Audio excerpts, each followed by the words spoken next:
And we're live. Derek Botten and Lisa Brandt, welcome. Hi. Welcome. Thank Thank you you. thank you for making the time to chat. I know you guys are busy. So let me start with the following basic question, which is what is a voice talent, and what's the difference between, if there's any difference between a voice talent and a voice actor? Another thing I've seen voiceover. So maybe you can tell folks, because I guarantee you that a lot of people don't know that there are people like you guys who use their voice for a living. But what is a voice talent in a nutshell? I guess I'll start with Lisa. Well, it's all those things. It's being a voice talent means you basically you use your voice for your living. So there is acting involved. There is everything but singing, unless you want very bad singing from me. If you ever want an off-key singer, I'm your gal. But it's everything from corporate voiceovers. Today I did. Let's see what I've done so far today. I've done e-learning for a major car company for their staff, so they can all get their education synchronized.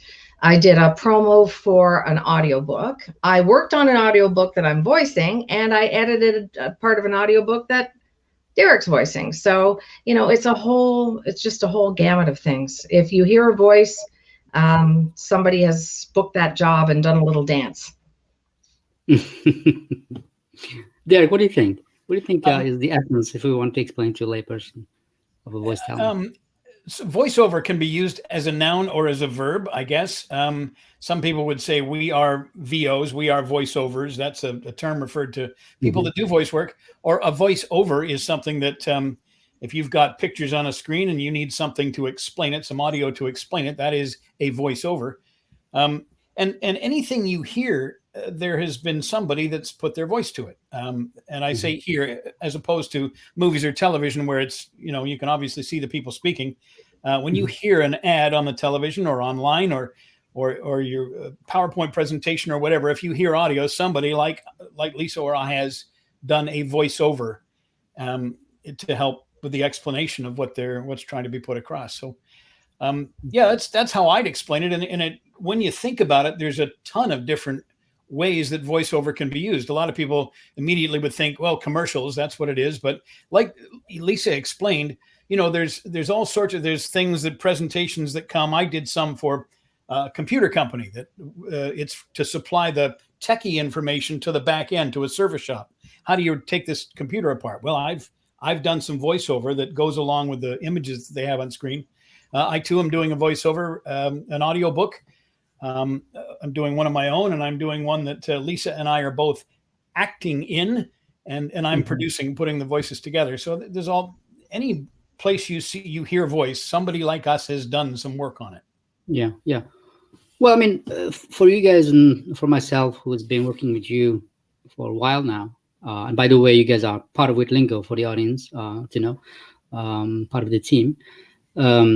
For us, I think it's obvious, but a lot of people. I'll give you an example of behavior that sort of betrays this ignorance. Is many times in companies, maybe you've seen this. They decide to do something like their IVR, and they just grab the nearest person who sounds decent enough, and they have them do the IVR, right? And so they don't appreciate, or they're not even aware that there are folks out there who do this for a living, who are professionals, who understand, how to enunciate and express the brand and and all the good stuff that you guys do. So I just wanted to go from that sort of baseline because there's a lot of ignorance out there, and so I've heard this more from Derek than from Lisa, which is it's a lot of voice acting that Derek does. I'm sure you do as well. But yeah. you get into character and like the Santa one that you did for us, right? And so that requires a bit of acting. And so I'll go to the next question, which is, can one be a voice over without being a voice actor? Is there a difference? Can one say I'm just a voiceover? I'm not a voice actor, meaning I don't know how to get into character other than myself or other than my persona. which fits for certain kinds of, maybe corporate or whatever it may be. But so is there within the world of voice, folks, can one say I'm a voice actor but not a voiceover, vice versa? All dogs have 4 legs, but not all 4-legged animals are dogs. How's that? That's good. I think you can say you're a voiceover. Okay.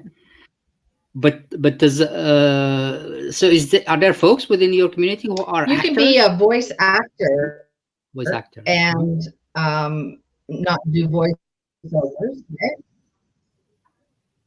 You're breaking up there. Sorry. Definitely. Yeah, absolutely. In fact, you broke up. Can you say it again? It's funny you mentioned that, because in a lot of the profiles where people who hire us, potential clients,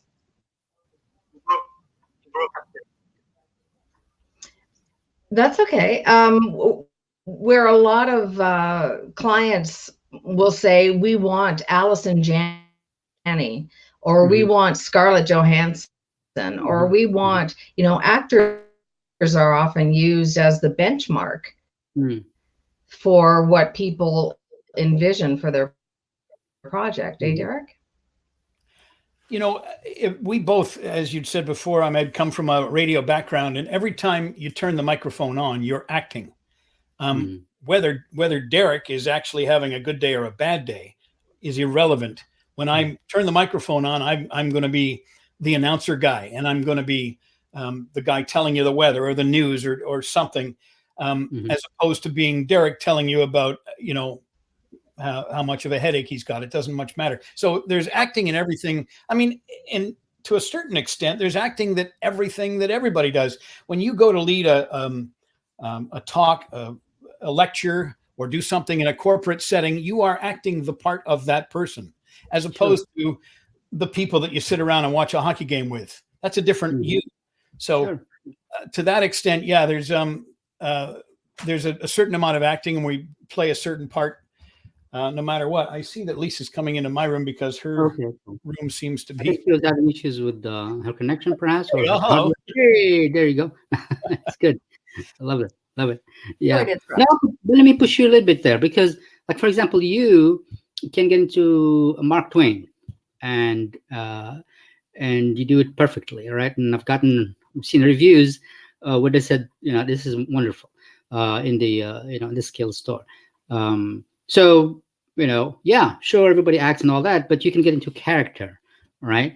And that requires a bit of talent, not a bit, but quite a bit of talent. And so, I'm just pointing out that there is acting that is, that is quite sophisticated, that I come across, and you've displayed it with voice. And so, and the thing there is, it's even more challenging, I would say, than say somebody gives you a script and you're doing voiceover for a cartoon or something, because there you're given a scenario. Right here, you sort of have to build it, and you have to think it, and the only thing you have is the voice, and so you have to express everything through the voice. There's nothing else is going to help you to get things across, like raise eyebrows, or all of that has to be expressed in the voice itself. So I think voice acting, is an art that I think was there maybe in the 40s, 50s, where there were all these sketches and all, right? And there was a lot of focus on how to convey emotion and the scene and all that just through sound. And I think we're going to see some of that come back. Probably it's already coming back. I'm sure there are podcasts that do that kind of dramatization that is purely voice, right? And I think there is a level, that we're not aware of complexity that a voice actor has to deal with. What do you think about this thought?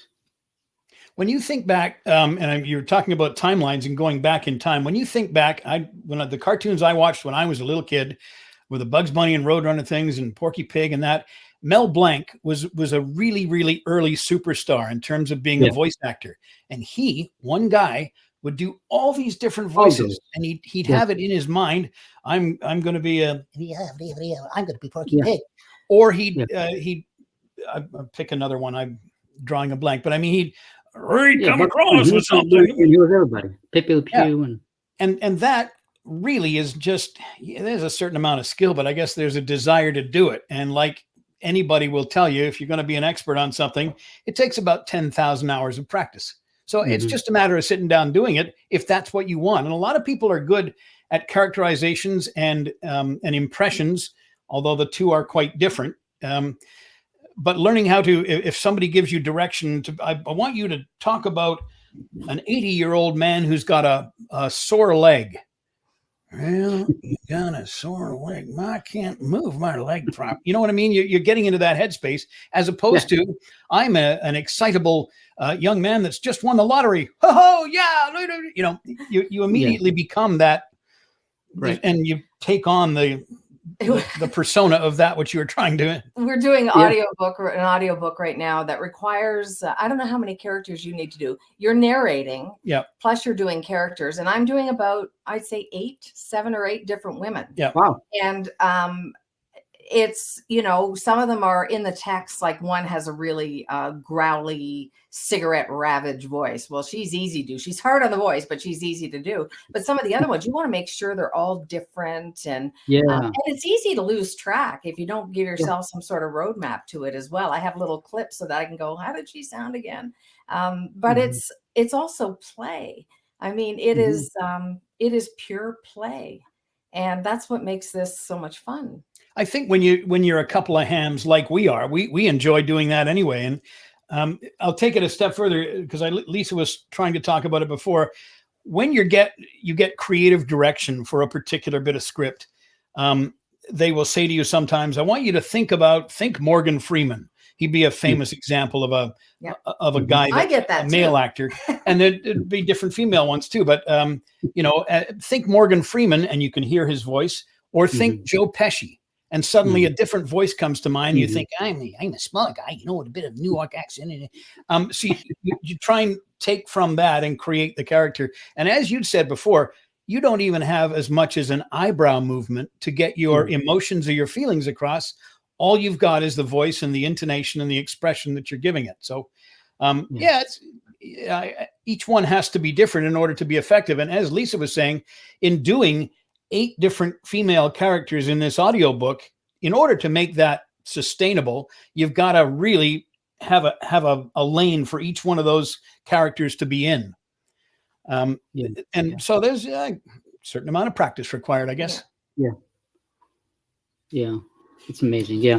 I mean, that's the thing, is the reliance on sound, complete reliance on sound and voice when you're trying to set, to get a story moving forward without losing the listener, right? So there's the level of complexity for you guys to keep track of, okay, what voice, sounds like what, but you also have the listener that you need to keep them moving along with you, right? So how do you manage that? How do you, especially if you have like lots of characters and you guys are doing them, how do you make sure that, do you take that into consideration, that we need to make sure that this voice and that voice, because they talk to each other a lot, need to be very different? I mean, what kind of strategies do you guys have, if you do, to ensure that you don't lose the listener just because they have to keep track of which voice is what without having anything to look at?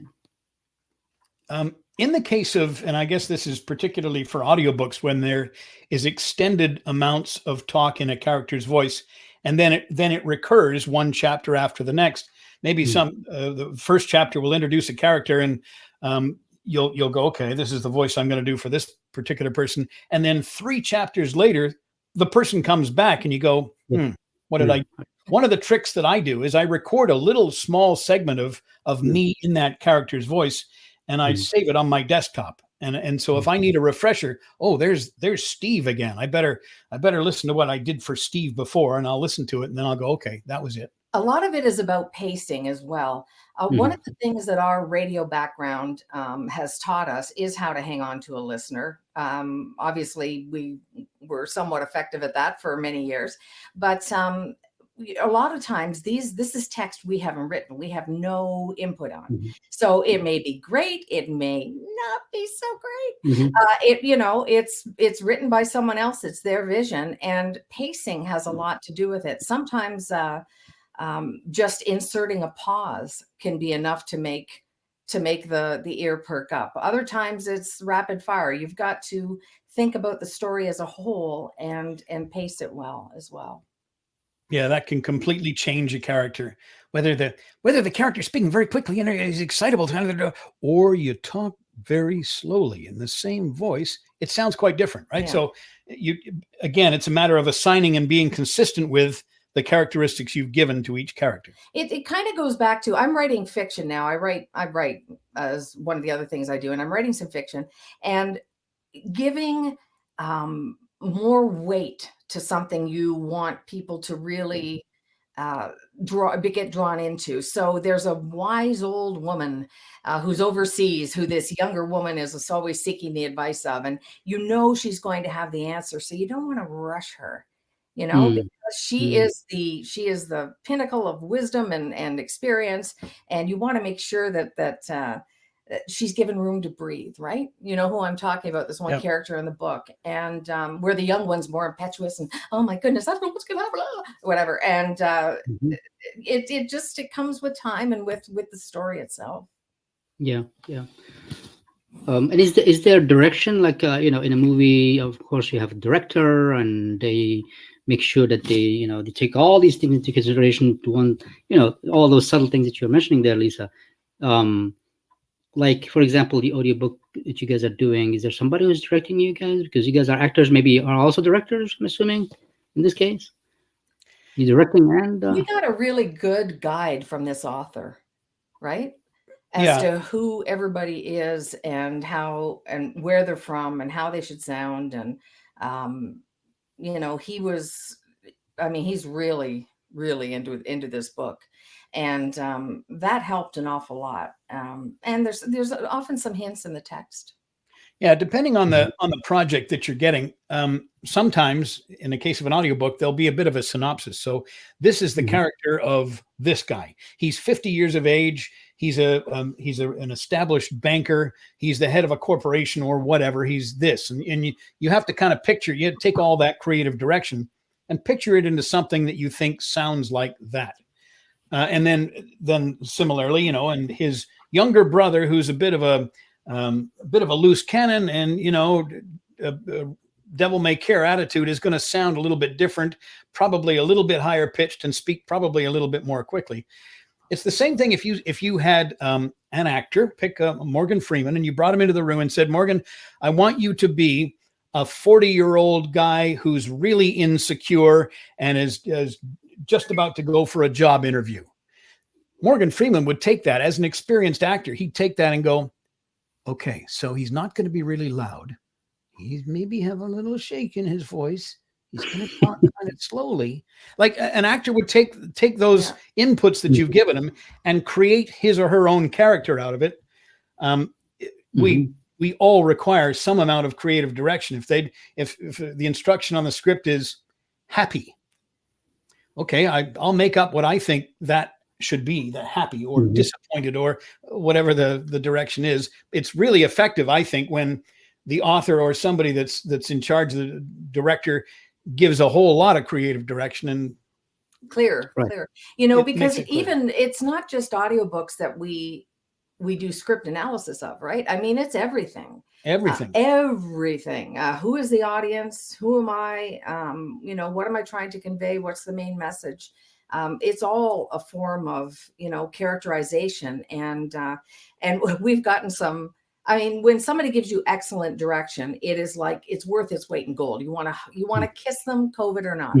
But when you get something really vague and you just have to go with your gut, it can be disastrous, or it can be bang on. You just don't know what's going to happen. So because maybe the person, say the writer, maybe they have a good understanding or feeling for what they want, but they don't know how to articulate it, right? Yes. So when you deliver something for them, there's a mismatch, and so what I'm trying to get at is, if you look at movies, for example, right?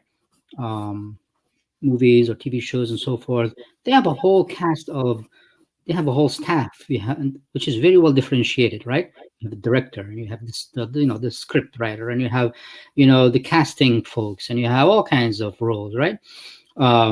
Whereas in audio, it feels like we are maybe, as this thing evolves, and I think it's evolving very rapidly. Do you think we'll start seeing differentiations? There'll be folks who are specialists in producing audio, and others in directing, others in writing for audio, because writing for audio, I think, is an art. It's in itself. If you know the medium is pure voice, then you maybe you're writing different. So do you think we're going that way, where these roles are going to start to emerge? I think they're already starting to be found, and I think a good deal of it, quite honestly, falls on the voice actor to understand and bring all that together. For instance, if I'm being given something to voice and I don't understand it, it's up to me to ask whoever wrote it or whoever's producing, what is it you're looking for? Sometimes I'll do sessions with a producer and a client online, and the producer will say, okay, well, give me 3 takes of this line this way. And I'll go, okay, based on what I think, then I'll go, wow, this chewing gum is the best. This chewing gum is the best. And this chewing gum's the best. 3 different ways of taking that line. And then the feedback is going to be from a director, or the writer is going to be, okay, I want the second one. Try the second one again, only sound higher. I think it's up to the voice actor, without complicating it too much, to be able to interpret and ask questions to define the direction. Decidedly, and as you pointed out, writing for voice is different than writing for print. And visual. There's an intermediary in there, oftentimes, like a producer, who needs to understand both the writer's intent and trying to extract that from the voice talent to put the two together.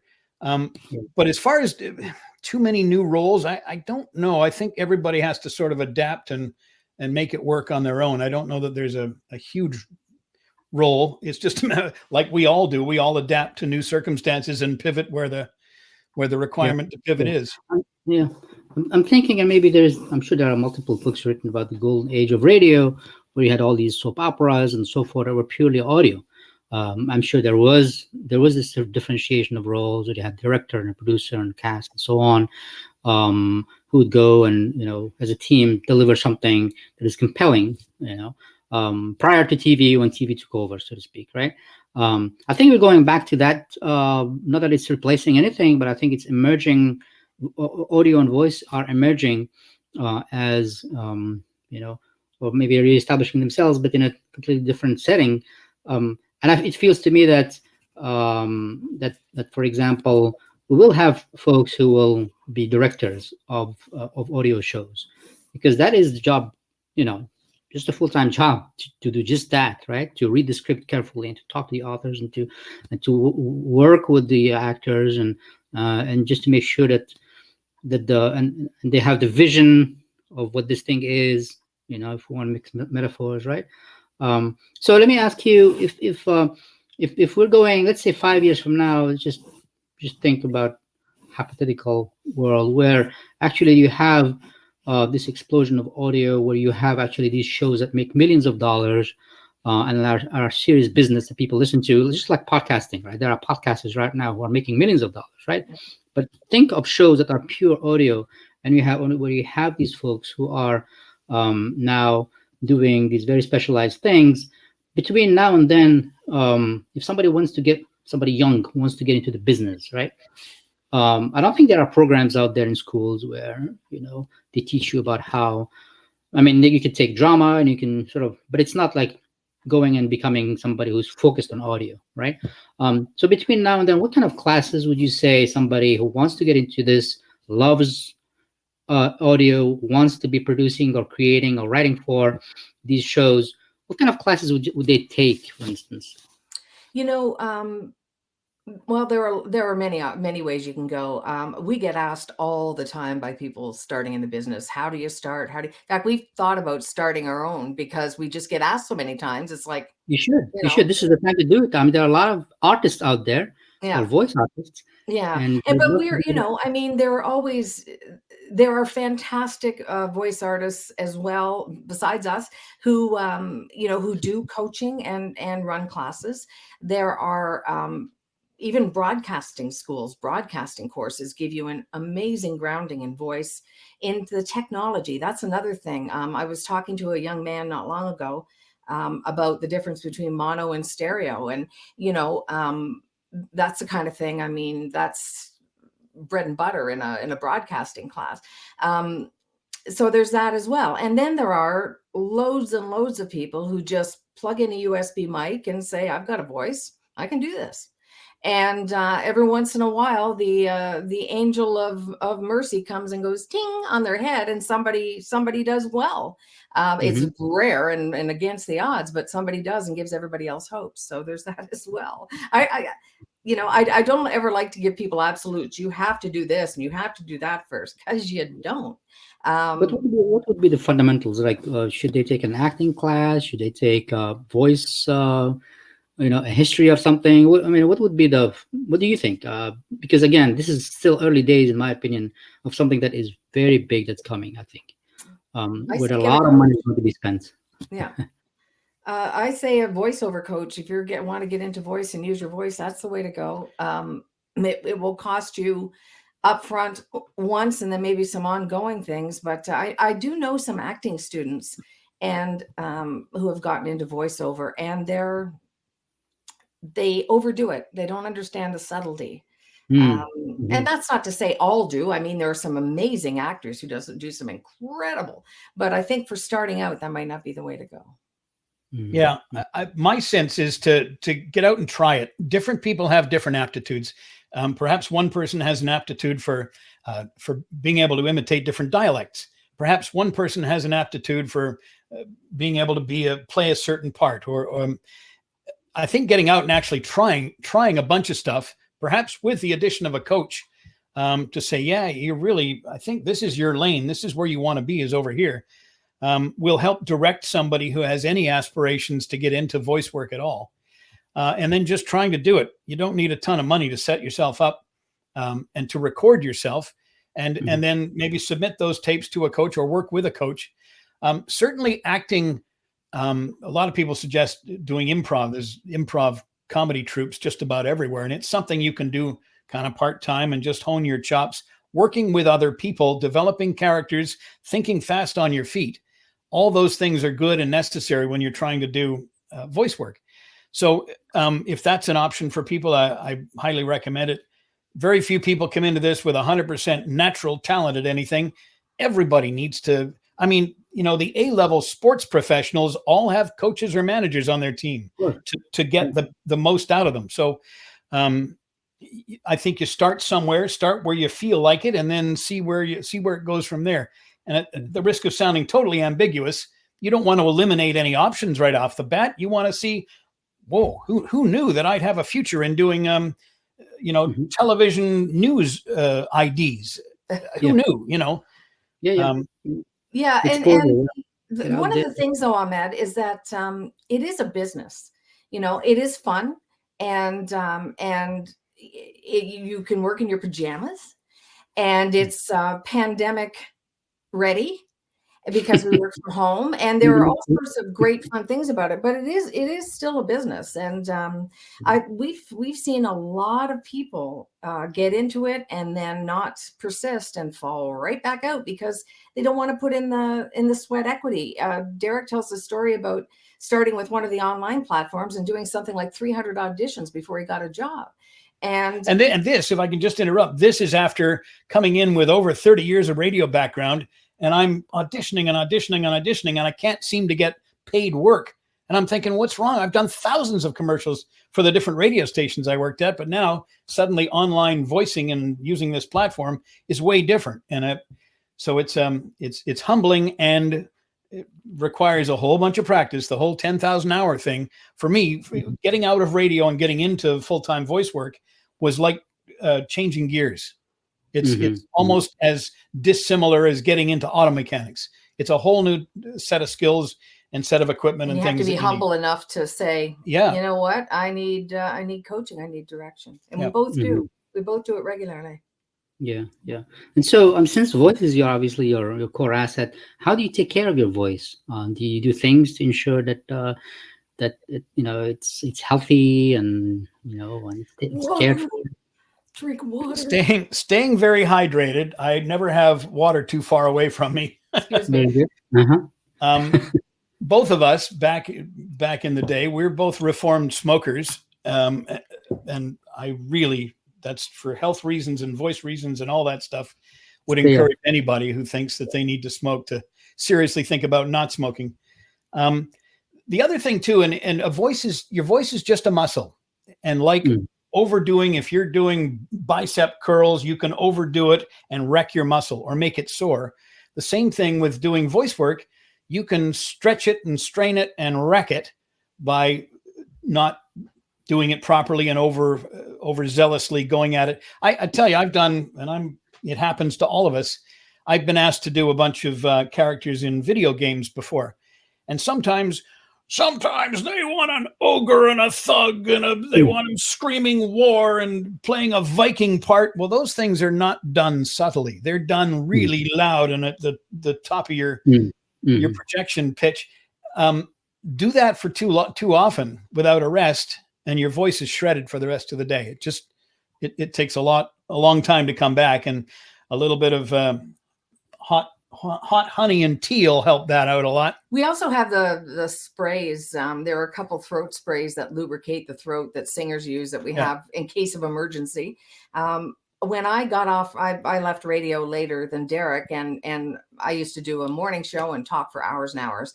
And when I stopped doing that, my voice wasn't as resilient, and it would just give up earlier. I went to a voice coach, and she gave me so many tips. So Derek could hear me in the other studio going, and all this stuff in the morning to warm up, but I wasn't taking care of it properly. And I was just lucky all those years in radio. And now I've learned, she says you should drink so much water that you set up a room in the bathroom. I think that's a little much, but I don't drink that much water, but we drink a lot more water. Anybody will tell you to stay hydrated. Yeah. As soon as you are thirsty, you're way past when you need to have taken a drink. Okay. Well, that's good to know. I'll take a note on that one.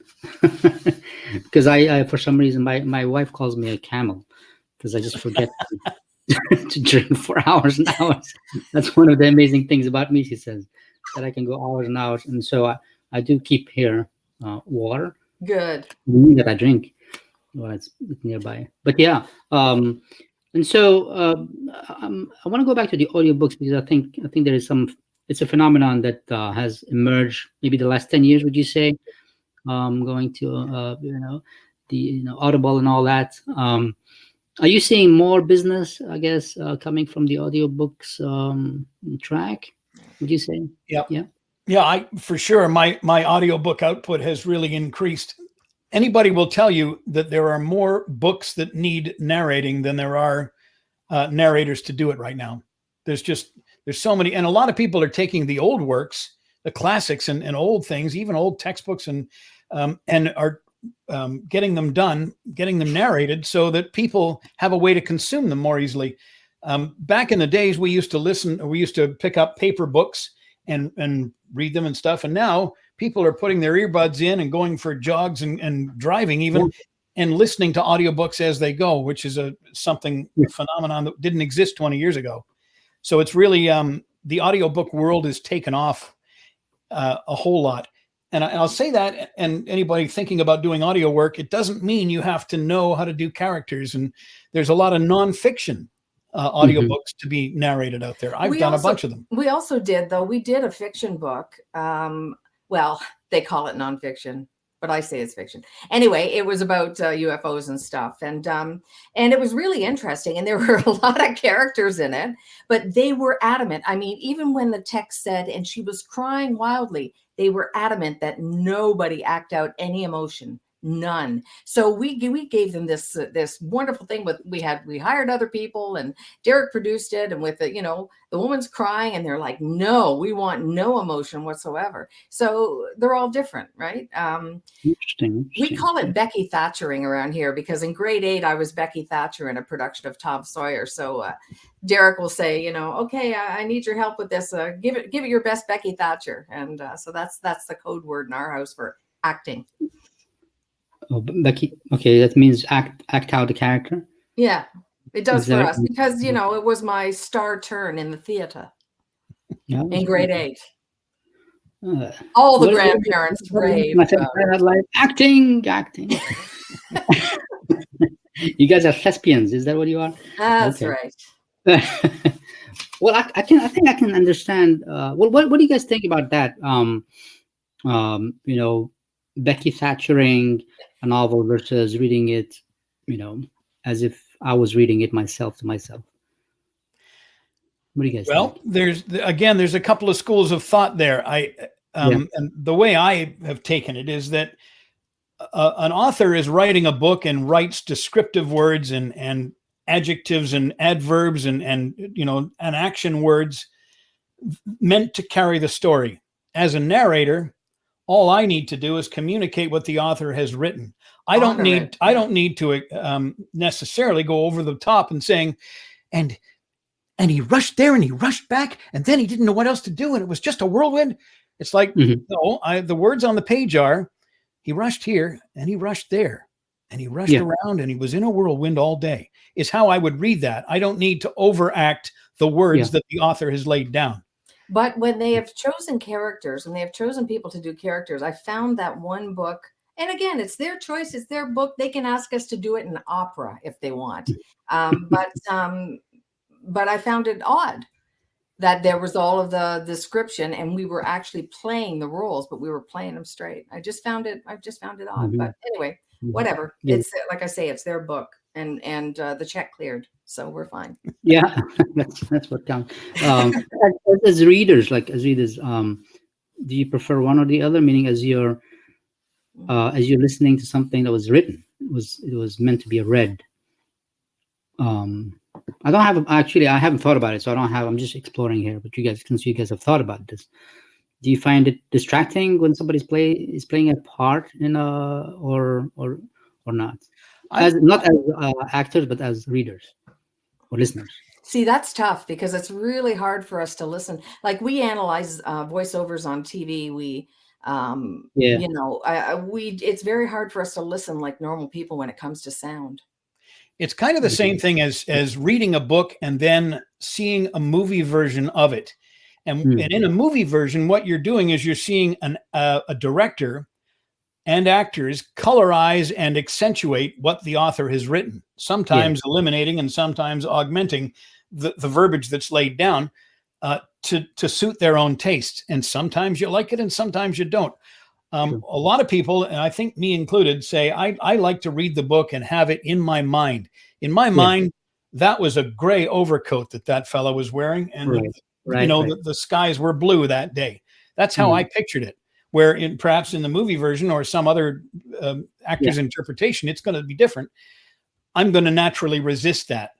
Having said that, when you watch a movie for strictly entertainment value, it's a matter of sitting back and, okay, they're going to entertain me.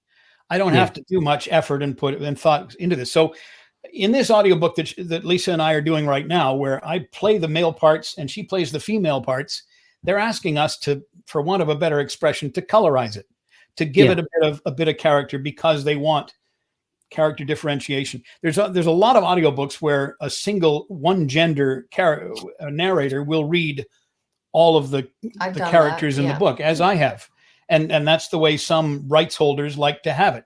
Others will say, no, I want you to sound like a female or get a female to read these lines or vice versa.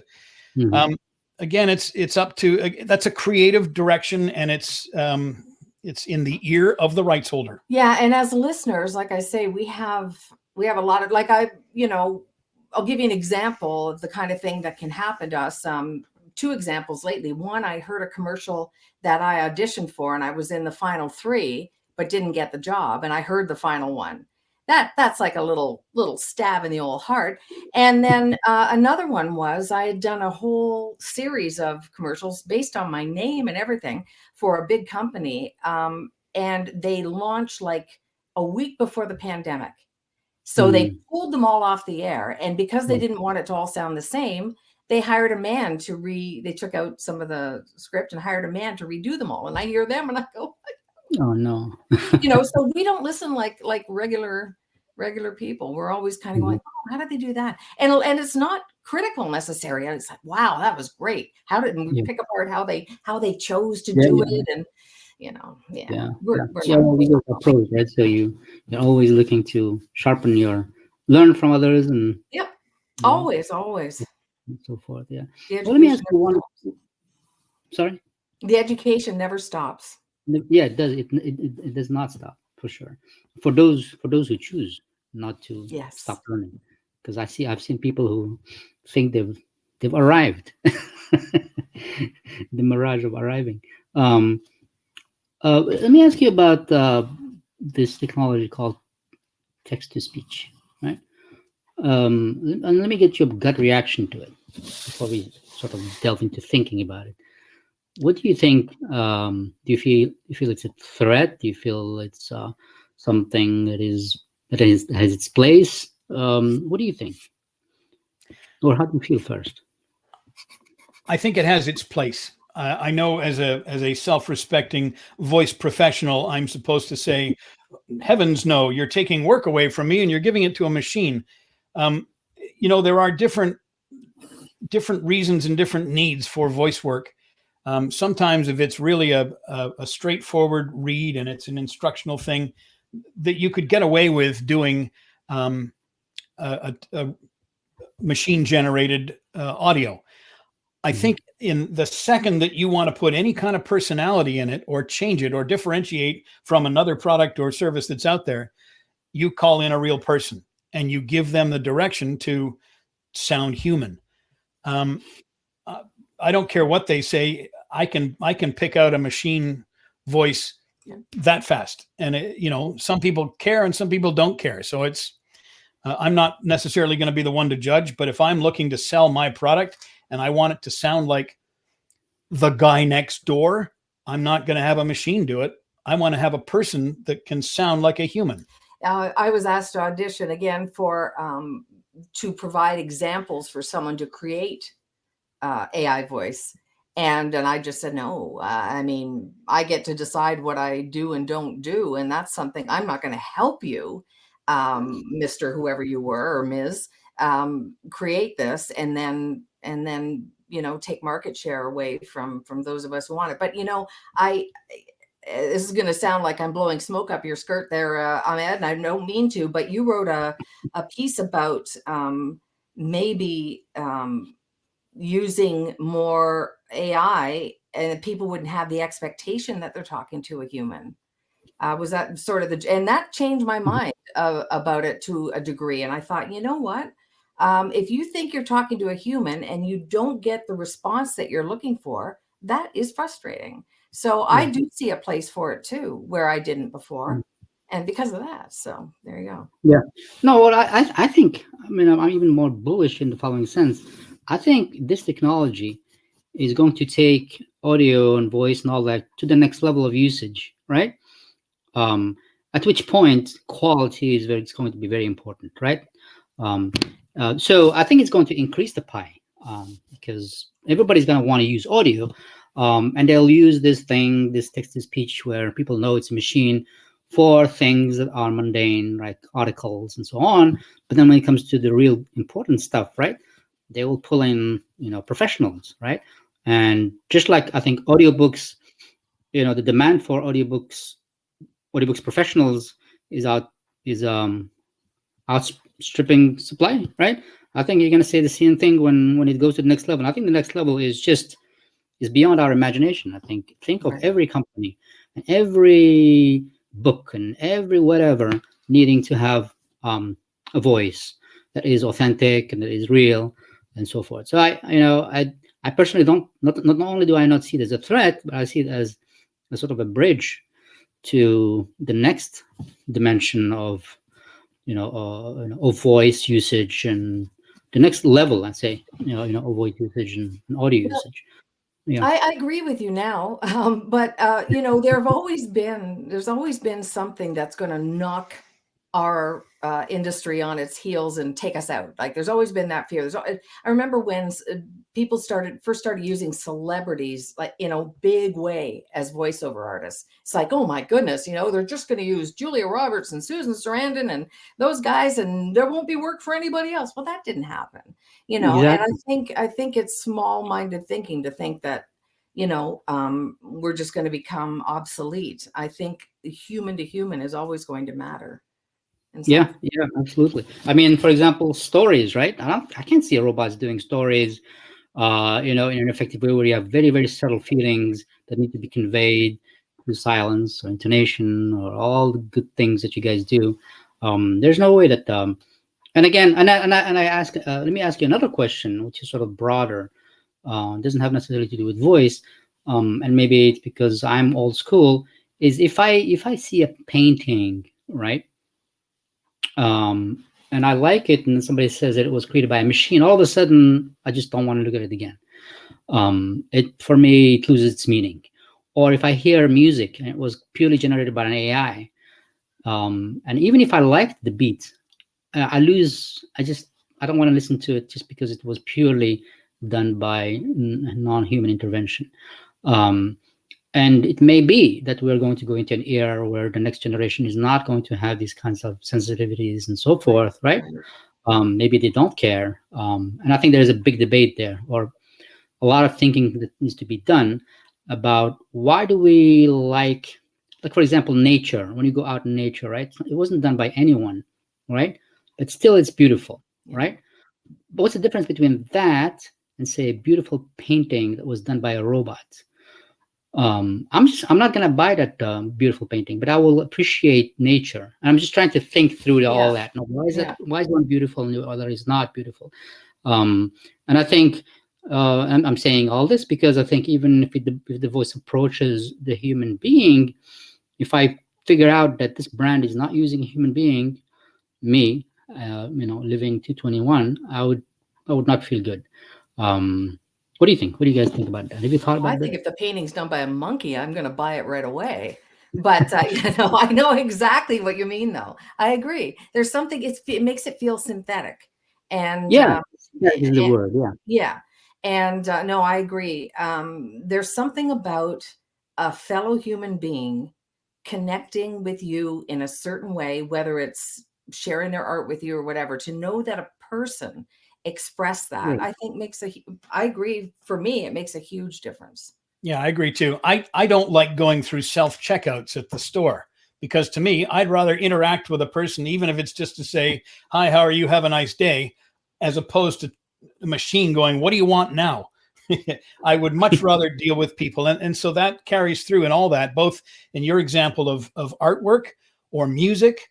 I want to hear real people doing real stuff, or watch their work. The same thing with the voice work. And it's not just speaking as a voice actor. I would much rather hear, learn, or be entertained by a human voice than something that's been canned and at a couple of keystrokes have given me that sentence.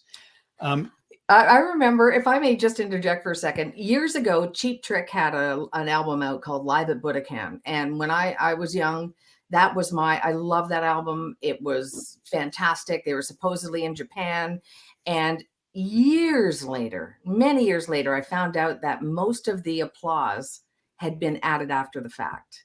And it broke my little rock and roll heart.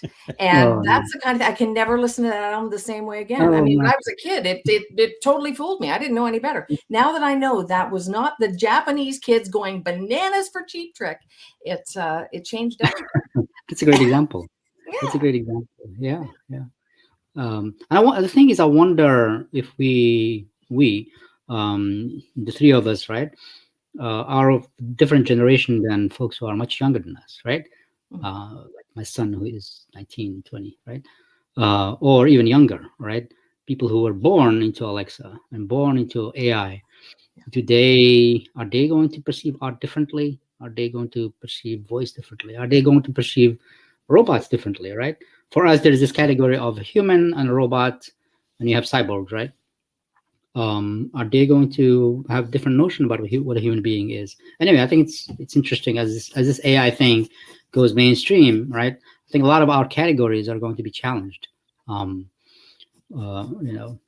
Things like a human being created piece of art, because I've talked to millennials and some of them have surprised me. Like, I would listen to young millennials. I would listen to something that was created by a robot. Really? Okay. I'm not judging, by the way. I'm just noting. Right. Each their own, right? Yeah. But having said that, though, Ahmed, I think always there will be people with artistic gifts, musical gifts that will be creating, as humans, will be creating the product. And I just, maybe I am old school. Maybe we're all wrong, but I can't think that even 10, 20, 50 years from now, if you set a machine-generated art versus a real brushstroke art, or a machine-generated music track versus an actual live guitars and amplifiers music track, that people aren't going to be able to pick up the difference. Something about there's an early computer program that a friend of mine who was a music producer had. He had a little program in it called Humanize, and it would make the drum track, the drumsticks hit marginally different instead of exactly right together. As what happens when a real person is playing music. So, you like to hear a little bit of the flaws because it humanizes. Okay, but that's us. That's we old farts, right? I mean, like the kids like my I have honorary grandchildren. I know I don't look old enough, but anyway, they who knows? They're 7 and 4. Who knows how they're going to feel when they're 13, 14. Yeah, that's the thing, right? I think there is something to, there's an old Egyptian proverb that says, you cannot be beautiful if you're perfect. Right. There you go. Right. There you go. Exactly. I mean, there has to be some flaw somewhere. The question is that saying part of a humanity 1.0, right? That's the other question, right? And I don't know the answer to that, right? No, I don't Maybe either. humanity 1.0 is going to think radically differently from all of the things that, I don't think it's going to happen anytime soon. But I think that's an interesting question to keep an eye on, is, are these fundamental things like beauty, and maybe justice and all that, are those things going to change? Because nothing, if you think about it, we human beings, right? 2,000, 3,000, 4,000, 5,000, maybe 100,000 years ago, we were different creatures. We didn't have shoes. We didn't have a lot of things that we now take for granted. Glasses, dental care, you can go to the hospital if you get that and all that. That just makes us into completely different human beings, I think, right? Yeah. And so what happens 100 years from now is going to be, I mean, there's a lot of things that's being done there. And I think voice, and especially voice, because voice is, folks in technology are pushing the envelope to make it as close as possible to the human being, right? So you're starting to see some of this manifest itself. Some people caring, and some people not caring. I'm of the folks who do care. But let me finish with the following fun questions, right? Where were you born, Lisa? Brantford, Ontario, Canada. Okay. And then Derek. Montreal, Quebec, Canada. Montreal. Do you speak a little bit of French? Oui, un peu. Un peu? Très bien. I was born in Casablanca, Morocco. Oh. Just that you know. And so, what did you guys hook up? What did you guys meet and get married? It's actually not your typical story. We met. My first husband introduced us at a radio station here in London, and that was 100 years ago.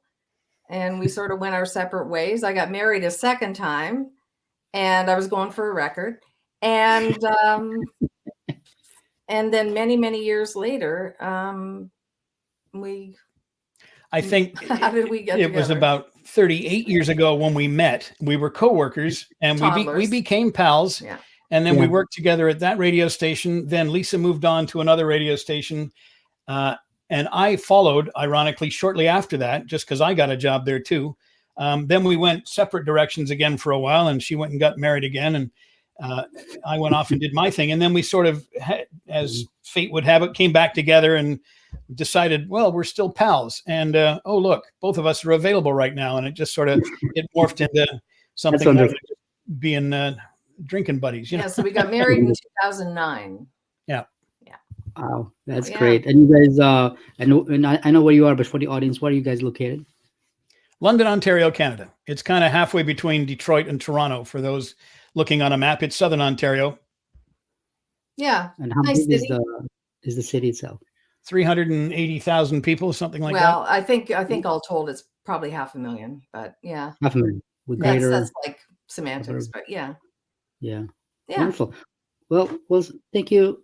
Oops, just a minute. The camera went crazy on me there. Ah. Okay. I was gonna say thank you so much, guys, for doing this. Well, thank you. See, this is why we mostly do voice, because we can't keep control of our video. Thank you, Ahmed.